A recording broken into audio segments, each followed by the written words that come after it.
tener de 2 áreas de entradas y de salidas. Y va a pasar de un código que no es binario y le va a poner un código binario. Y un decodificador va a ser exactamente lo contrario, va a pasar de un código que es binario, de caso natural, BCD, a otro código que no necesariamente se puede interpretar como binario. Entonces lo único que pasan es de un código a otro código. Al final de cuentas van a ser puros unos y ceros, pero lo que representan esos unos y ceros son lo que es el codificador. Entonces, para hacer el ejemplo más sencillo de un codificador, vamos a ver lo que es el decodificador de BCD a 7 segmentos. Un BCD significa binario codificador decimal. Es decir, vamos a tener los números del 0 hasta el 9 y los vamos a poner en un display de 7 segmentos.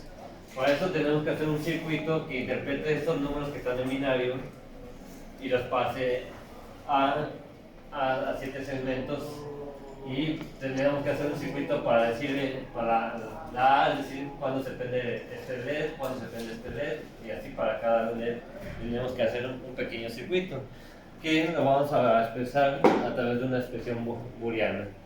Entonces, ¿qué características tiene este circuito? Vamos a checar.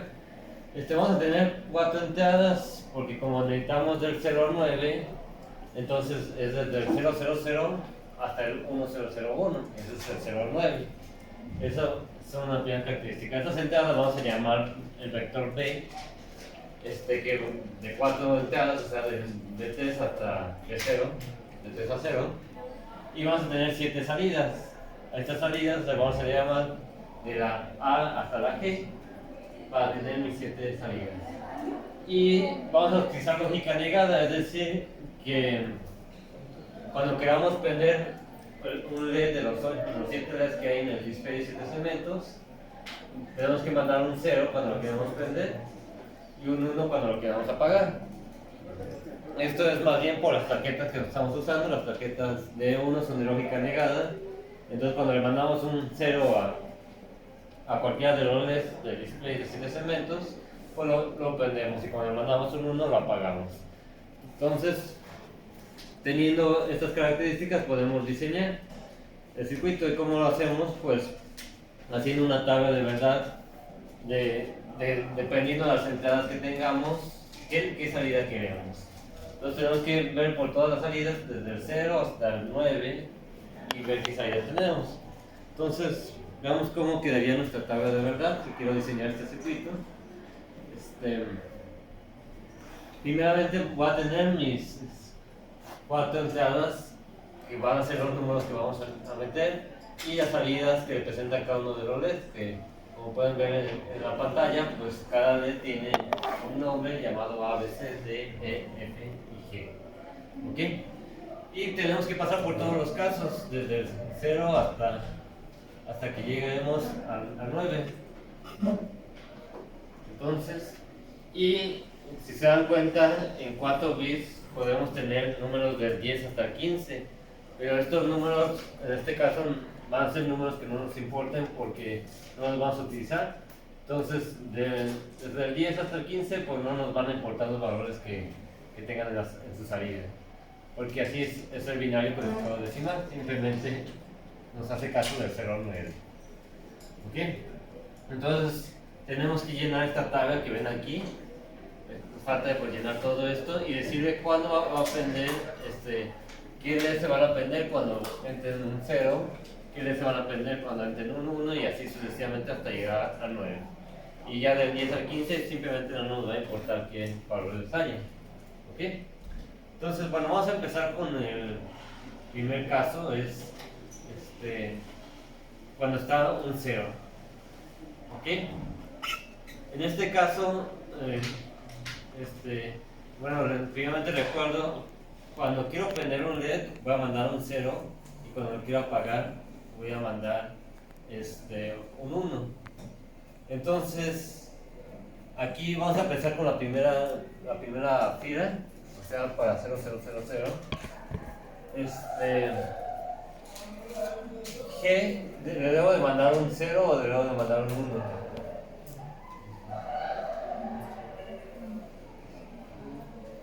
¿Un 1? Ok. Entonces, ¿y a los demás qué les debo de mandar? Ceros. Ok, en este caso es sencillo, simplemente si quiero aprender todos, desde la A a la F, les mando ceros a la F y al final le mando un 1 para aprender, para pagar la G. Y así tengo que llenar toda la tabla, entonces voy llenando la tabla, entonces vamos al siguiente caso, cuando es 1. Aquí, ¿a dónde le mandamos los ceros? A, B y C, y todos los demás los apagamos con unos, ¿ok? Entonces a B y C le mandamos ceros y a los demás puros 1. Siguiente número, el 2. Aquí apagamos la F y la C, entonces mandamos unos a la F y a la C y los demás pues puros ceros. F y C con unos. Ahora el 3. Aquí F y E con unos. Luego el 4. A, E y D con unos. 5. La B y la E. La B y la E la mandamos con unos.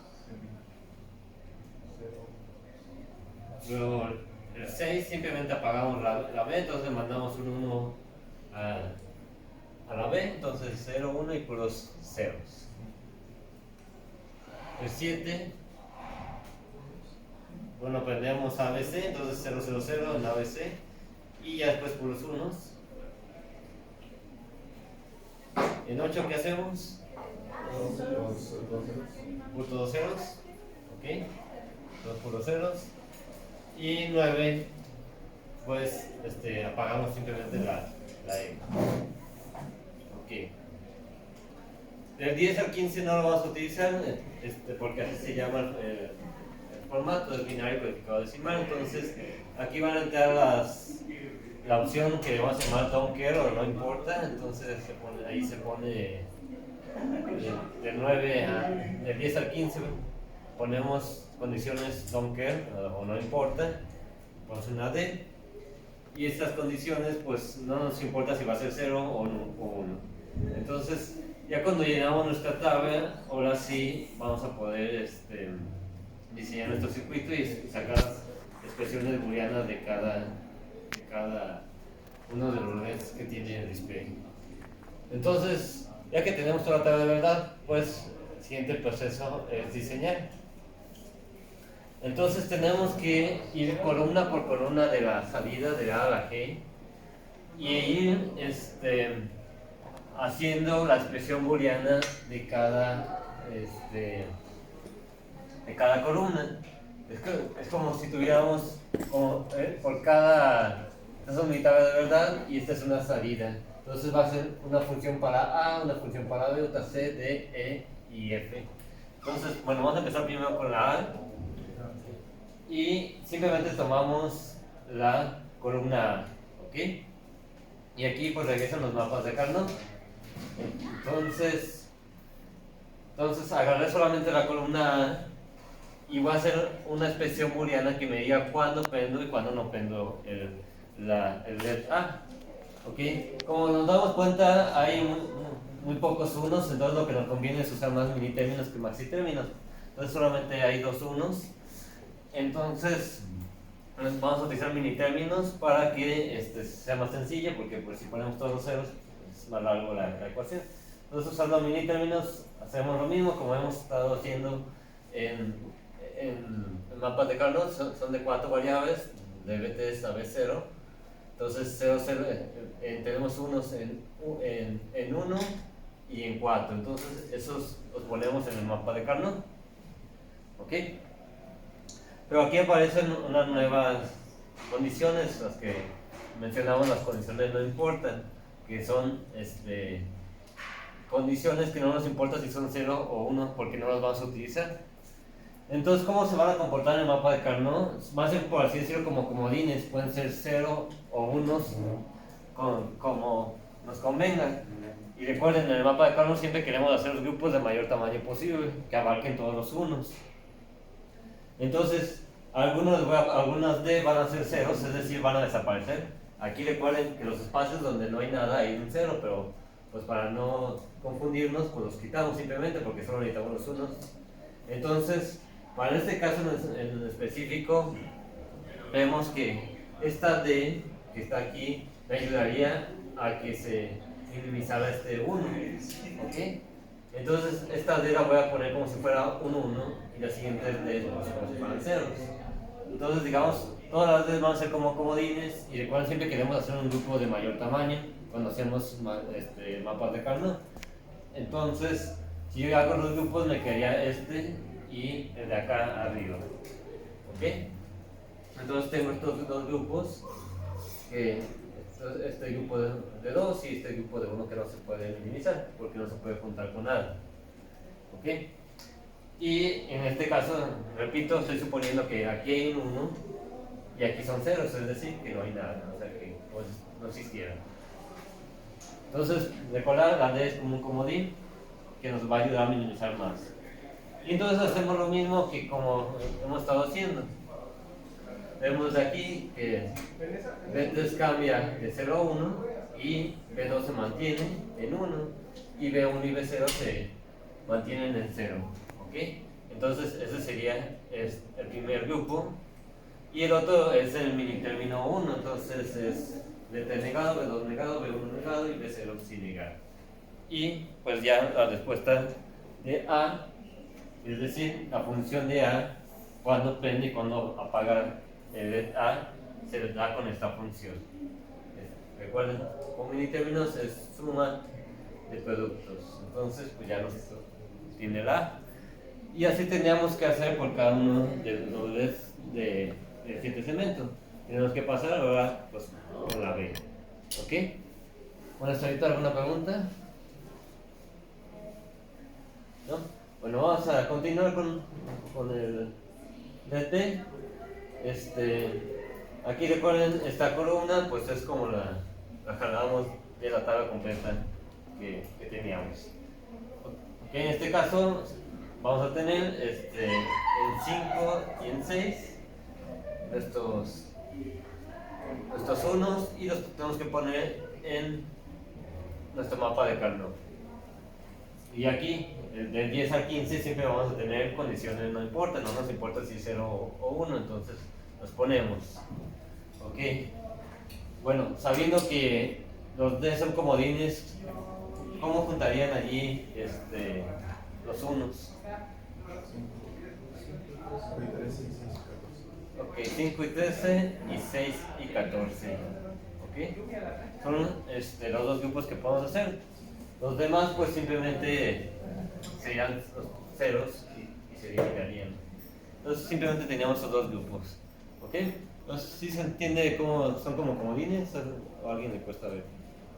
¿Se pueden agrupar todas las D con...? No, las D no se pueden agrupar, o sea, entre ellas no, necesitan uno para poderse agrupar.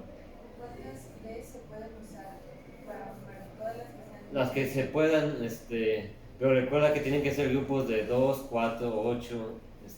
Entonces, pues no, si ahí no se pueden agrupar y tienen que ser grupos cuadrados o rectangulares también. Y las mismas reglas que ya se habían usado. ¿Ok? Si un ejemplo tuviéramos la D en vez de la posición en la 7, ahí se podría hacer una de 4. Sí, si lo vemos, tengo aquí una D o una parte de la que ya está. Podemos hacer uno de 4 y otro de 4. ¿Sí? Si tuviera aquí una de esta en 7. ¿Ok? Bueno, ya estando así, pues nos quedan los grupos. Aquí cambia la B3, se elimina, B2 se mantiene y B1 en 0 y B0 en 1.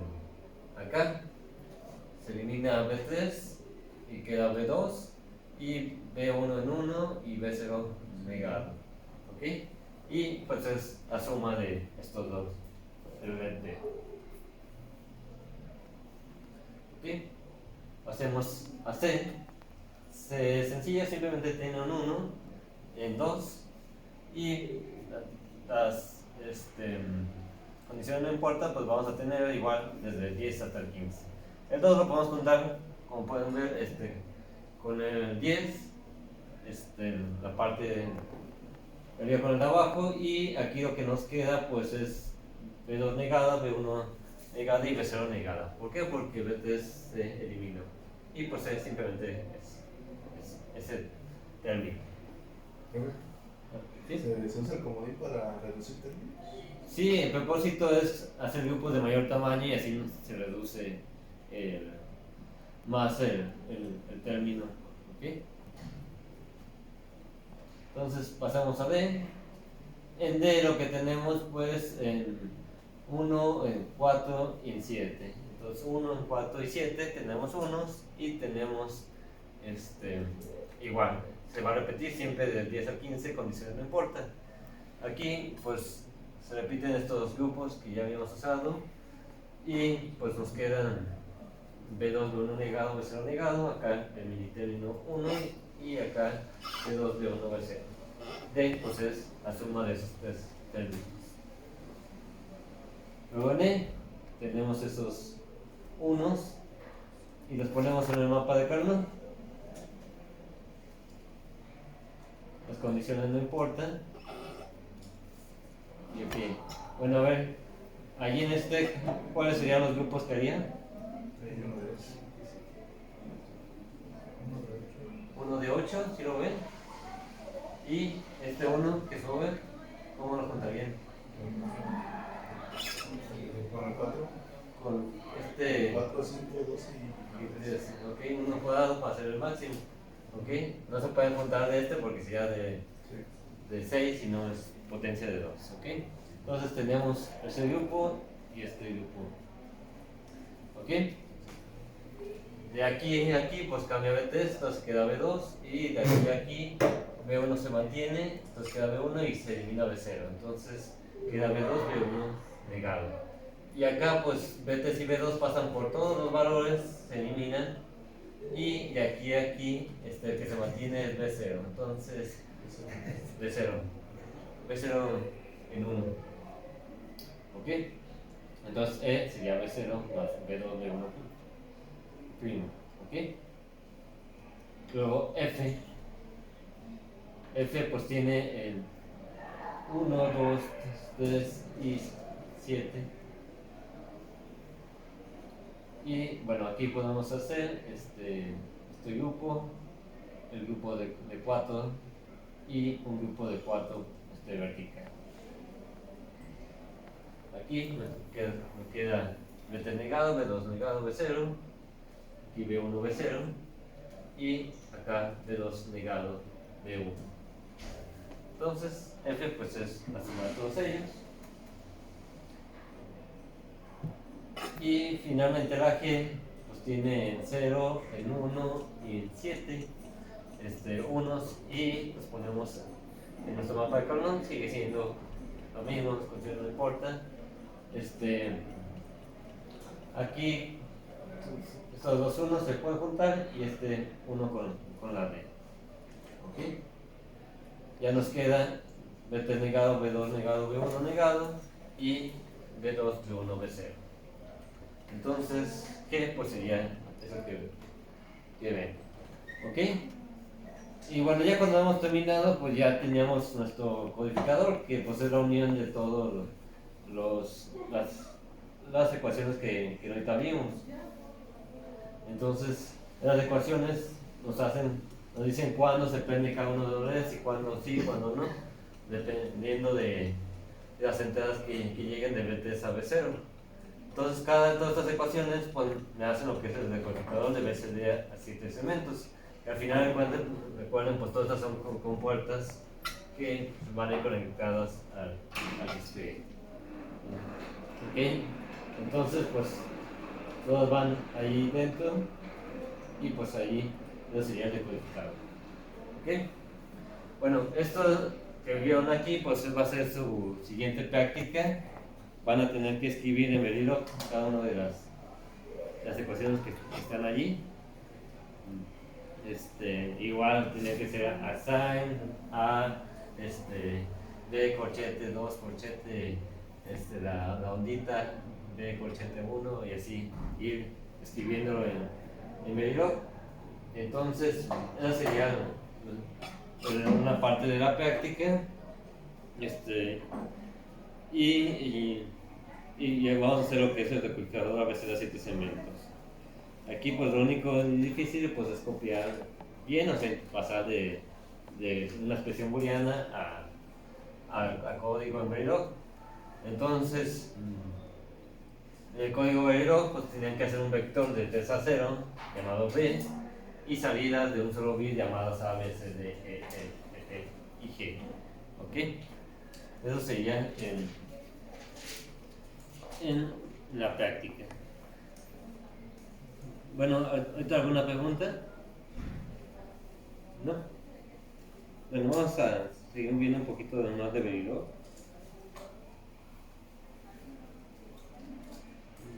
Profe, ¿va a subir esa presentación? Sí. Gracias.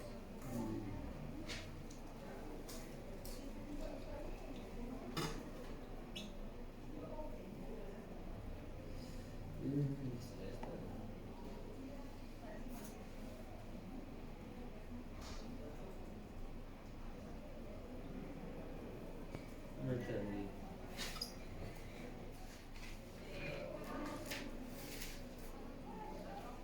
Ok.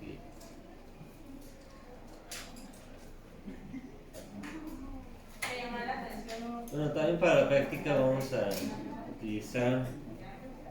hacer dos formas de hacer el código de codificador.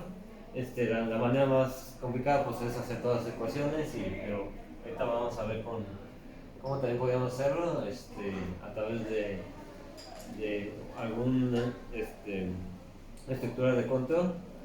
Estructura de control son como los comandos que ya conocemos en el software, como el if, el case. Entonces vamos a ver, a este tipo de descripción se le va a llamar procedimiento inventar. Es muy parecida a lo que ya hemos visto en algún curso de programación, y lo que va a tener es que vamos a tener la sentencia always, que lo que nos va a decir que esto se está ejecutando en todo momento. Luego nos ayuda pues a hacer una descripción más sencilla, porque pues como ya estamos más familiarizados al software que al hardware, entonces lo que vamos a describir es cómo funciona y no precisamente qué compuertas tiene. Realmente ya difícilmente se hace a través de compuertas las cosas. Es más común simplemente describir qué es lo que hace. Eso no deja de recordar que estamos haciendo un lenguaje de descripción. Vamos a seguir describiendo, pero describiendo qué hace el circuito. ¿Ok? Entonces pues ya vamos a tener funciones como el if, que ya está en prácticamente todos los lenguajes de programación. Y lo primero que vamos a ver para empezar eso pues es ver los procesos. Hay que recordar que como es un lenguaje de programación, bueno, de descripción de hardware, todo se está ejecutando en todo momento, es decir, todo se ejecuta en paralelo, porque es un circuito. No le podemos decir a una parte del circuito no funciones o no pase corriente en el momento que programamos el circuito. Entonces todos los procesos que hagamos van a trabajar en paralelo, es decir, van a estar funcionando principalmente. Cada proceso pues va a venir trabajando de manera simultánea, y puede ser que cada uno tenga su propia salida. Entonces el proceso se va a ejecutar de manera secuencial en el código, conforme lo va a ir leyendo el cuarto, digamos, de manera secuencial, pero hay que recordar que cada proceso funciona de manera simultánea. Entonces, simplemente para recordar, un procesamiento en serie es donde se va procesando cada muestra, cada dato uno por uno, mientras que un procesamiento en paralelo todos los datos pues, se procesan al mismo tiempo. Entonces hay que recordar que cada proceso que hagamos está trabajando en el mismo momento, y no es como digamos, en software donde cada línea de código pues tiene un momento en el programa. Entonces, pues esos van a haber dos tipos, el initial y el always. El initial va a ser más para simulación, va a ser lo que llamamos bancos de pruebas. Los bancos de pruebas pues son códigos que no son sintetizables. ¿Qué significa? Que no sean sintetizables, que no lo podemos pasar a la FPGA, es decir, no podemos mandar directamente este código a la FPGA y que me programen.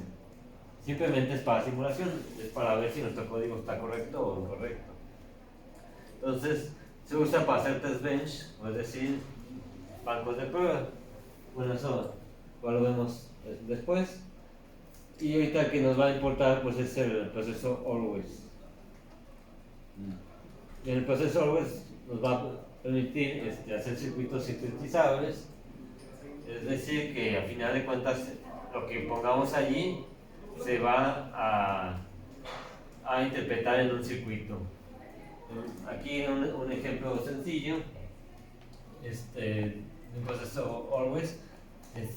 Tiene la siguiente sintaxis, es always arroba y ponemos la lista de sensibilidad, es decir, todas las señales que al haber un cambio afectan a mi proceso o a mi salida del proceso. Entonces se pone, por ejemplo, aquí tiene dos entradas A, B y C. Entonces él afecta la entrada A, la entrada B o la entrada C. Entonces, ¿qué dice aquí?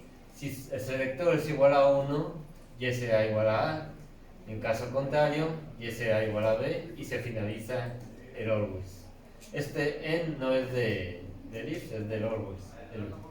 Entonces, como pueden ver, esto es un multiplexor, pero ya se entiende mejor que la ecuación que vieron en la práctica de laboratorio, donde era M igual a AS negada por AS, BS.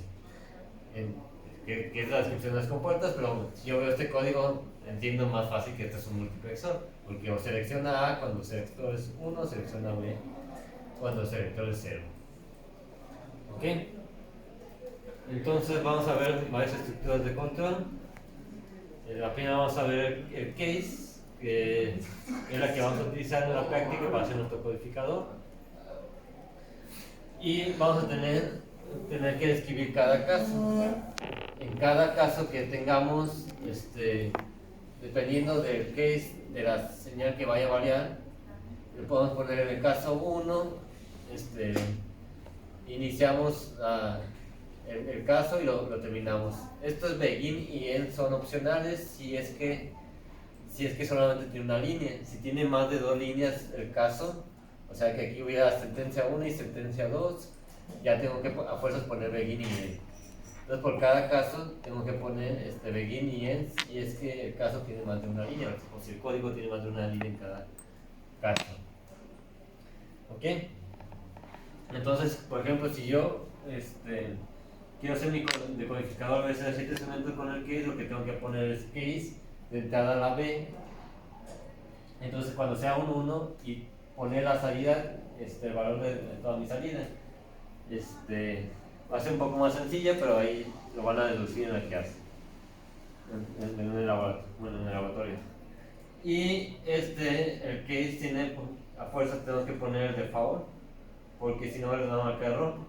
Entonces tenemos que poner todos los casos y el caso default, el que puede ser el último caso para describir este comportamiento. Entonces, por ejemplo, aquí puedo poner en el case B, en el caso 1, quiero que me salga cierto valor en mi salida, y en el caso 2 que me salga otro cierto valor, y así sucesivamente. Aquí como ejemplo les pongo un multiplexor de 4 a 1. Entonces pues tiene las entradas de 4 bits, de 0, de 1, de 2 y de 3, y la salida Y. El selector, como necesitamos 4 opciones, necesitamos que sea de 2 bits. Entonces así es como lo pongo arriba. Y si yo lo quiero hacer a través de un always, tengo que hacerlo de esta manera. A las variables que que cambien, les tengo que poner un rec-y. Verilog te permite poner output rec-y para evitarnos esta línea, pero ya es como a preferencia del programador como lo quiere escribir. Y le voy a poner aquí always @sord. Es decir, que lo que le afecta a mi multiplexor son las entradas S y las D. Prácticamente siempre aquí van a poner todas las entradas en la lista de sensibilidad. Y luego de allí pues sigue el begin, que inicia el always. Este es el beginner always y este es el ender always. Y ya después empiezo a describir el caso. Entonces aquí lo que estoy diciendo, el caso de S cuando es 0, Y será igual a de 0. El caso de S cuando sea 1, Y será igual a de 1, y así hasta llegar a 3, Y igual a de 3. Y le voy a poner un caso por default, Y igual a 0. Aquí le pongo, como se pone en Verilog, es un bit binario valor 0. También pueden poner Y igual a 0 y les hace caso, si es que no les gusta esta configuración, pero digamos esta es la más explícita y nos dice tanto los números de bits, el formato y el valor. También otra cosa, este default lo pudimos haber puesto aquí y haber eliminado y de todas formas funcionaría en mi código, pero siempre hay que poner este default, que puede ser una opción así simplemente borrado o la última opción. Aquí podemos haber puesto default y haber eliminado esta opción. Y ya se finaliza el end case, se finaliza el always y se finaliza todo el módulo. Y así sería otra forma de escribir un multiplexor y no utilizar expresiones booleanas.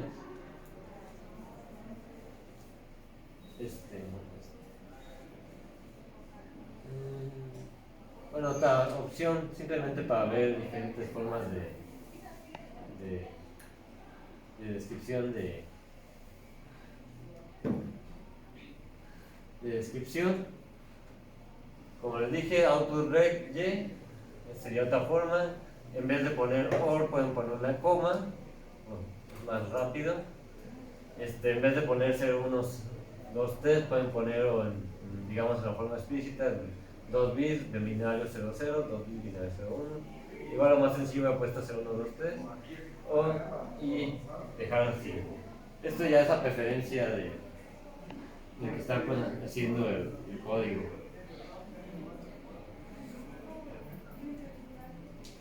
El otro es otra sentencia muy conocida, es el if, casi está en todas partes, en todos los lenguajes de programación. Igual lo mismo, después de cada if puede venir begin y end si es que hay más de una línea de sentencia. Si incluye sentencia 1 y sentencia 2, es obligatorio poner begin y end. Pero si solamente hay una línea de código, no es necesario. Por cada cosa hacemos begin y end en cada. Entonces vamos igual. Mismo ejemplo, multiplexor de 4 a 1. Bueno, aquí es una D nada más, no sé por qué puse data ahí.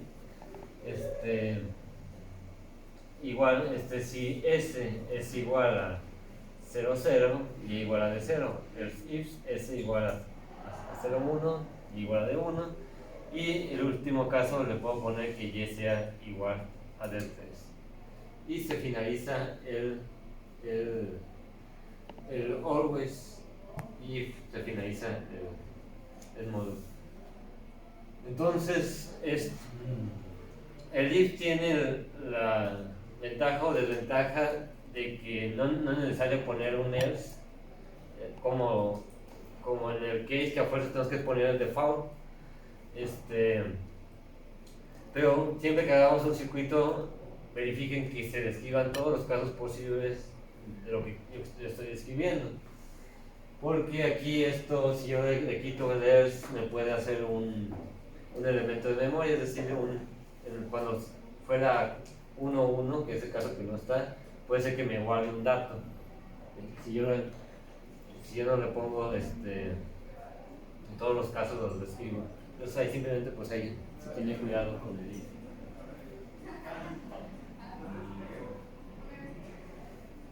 Y bueno, existe otra forma de hacer multiplexores que es la expresión condicional, que es una forma de escribir, digamos, entre dos opciones de manera rápida.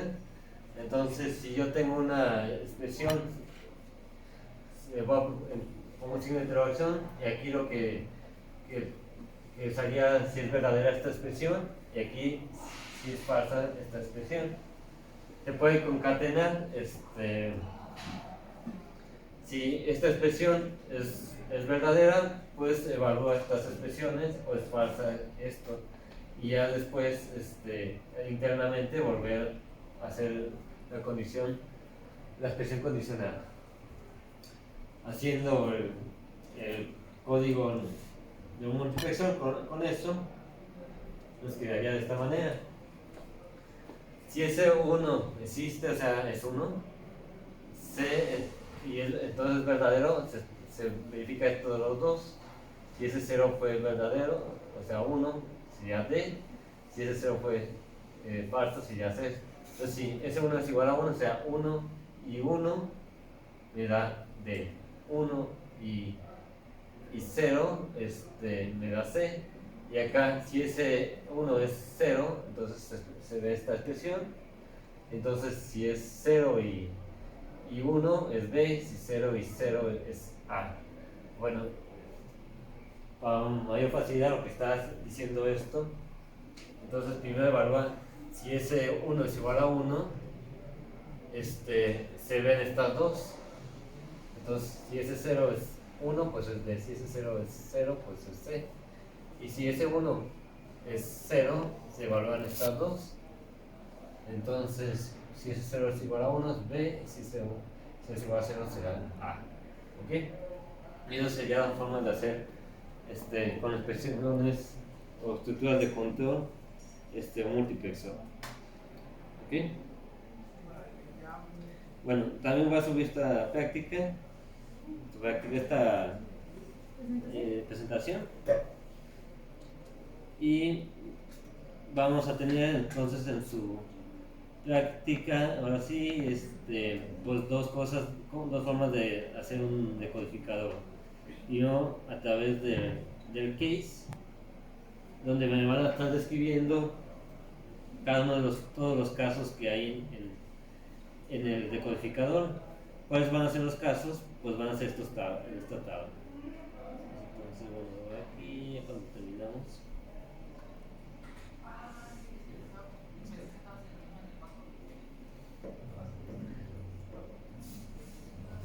Entonces, por ejemplo, cuando este es el vector B, entonces pueden poner, cuando es 0, quiero que me salga una salida de 7 bits con el valor 1, 0, 0, 0, 0, 0, 0, 0. ¿Ok? Entonces, vamos a ver aquí. Sí. Lo anoto. Entonces, ustedes cuando hagan el case, ustedes van a poner B, que es de 4 bits. Y aquí sí les recomiendo hacer pueden hacer una señal de salida de 7 bits. Aquí nomás estoy poniendo una parte del código no, de 7 bits de 7 a 0. Le voy a poner salida a este. Y entonces en el case, en cada caso que ustedes pongan en case, van a tener que poner lo que hay en la tabla. Entonces, bueno, no se ve. Entonces, en cada caso, para el caso de que B sea igual a 0, se pone el valor de S que sea el valor que está allí.